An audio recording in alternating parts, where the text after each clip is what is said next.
হয়। চ আমরা চলে যাই।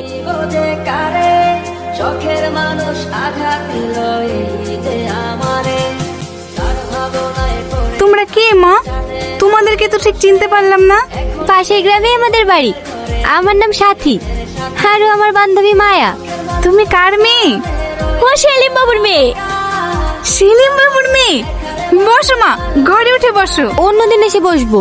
দোকানে চাচার মুখে শুনলাম রোহনের নাকি জ্বর এসেছে, তাই ওকে একটু দেখতে আসলাম। তুমি আমাকে মা বললা? কেন, আপনি তো আমার মায়ের মতোই। তুমি একটা বড় ঘরের মেয়ে হয়ে আমার মতো মানুষকে মা বলছো? তুমি সত্যিই খুব লক্ষ্মী মেয়ে।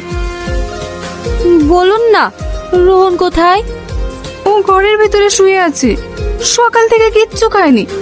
যাও মা, তোমরা ঘরে উঠে বসো, আমি তোমাদের জন্য কিছু ব্যবস্থা করি।